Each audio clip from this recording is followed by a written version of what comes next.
Next thing we're going to do is we brought back a wonderful segment that we used to do back in the day.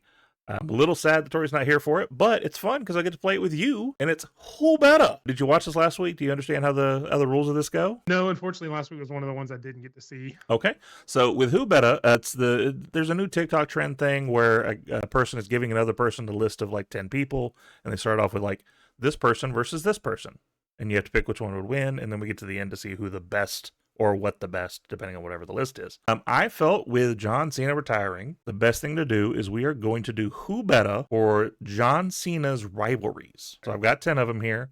We're going to start this off with Kurt Angle, which is obviously the debut that made Cena the whole ruthless aggression thing, versus Edge, possibly the guy who defined Cena's rise. Anybody who's watched our show knows why this is hard for me, because Kurt Angle is my number one wrestler of all time. And as much as it pains me, Edge was a bigger rival to John Cena than Kurt Angle was. So I'm sorry, Kurt. I know you're watching this somewhere. Please don't be mad at me. I don't send the DM. I know you're typing it up now, and I apologize, but I got to go Edge. I'm going to side eye you like you did John Cena. I don't know if you saw that little still Probably. image. He was ready to jump that barricade. Like, dude, you're retired, sir. And he just stay in that seat. All right, so you went with Edge. So now it's Edge versus beat up John Cena, AJ Styles. I don't know, man. I still think Edge defined John Cena more than AJ Styles. I mean, because I don't think we get the John Cena we have now without Edge. So in that respect, I'm going to go Edge over AJ Styles. Okay, so we're going to now do Edge versus The Miz.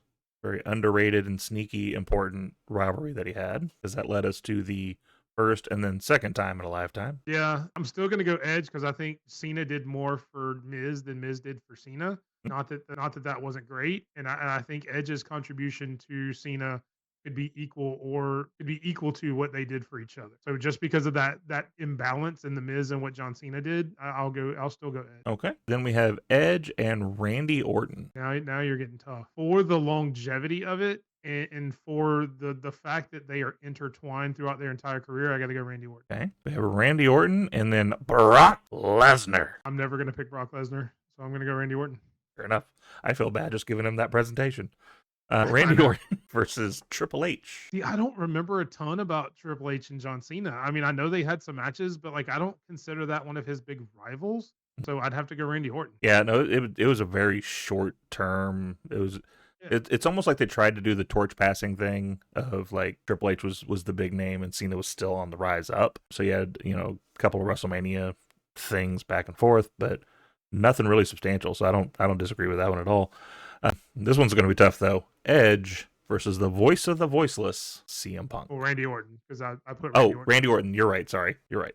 And you're right. This is the toughest one because I think you could almost go 1A and 1B on this one, but because I think that the rivalry itself catapulted the company and the two people, because like we said, Randy Orton is just a longevity thing, but CM Punk had more of a impact right then, right there, and it really more defined who John Cena was, who CM Punk was. Everything like that. I got to go CM Punk. I think he's the one. And I think even John Cena would say that that's kind of his wrestling soulmate. Well, and we know that CM Punk said it in that little promo that they had of him. He flat out said, he was like, we are each other's greatest rivals. And I think Cena said it on his CVV interview. I think so. His CVV kind of did something where he's like, okay, I'm going to give you this wrestler. You give me, one name, one sentence. And when he got to CM Punk, that was wrestling. He said wrestling soulmate. So okay. Yeah, you're right. You're right. You did say that. CM Punk versus the Animal Baptista. Gotta throw it a little bit. So I wish we'd have done CM Punk last because I don't know that anybody's going to beat CM Punk. No disrespect to Batista. I don't think anybody's going to beat CM Punk. However, greatest second time of ever doing a Royal Rumble spot. They did have their moment. Yep, and then we tore 2 quads on the way in the ring, but that's neither here nor there.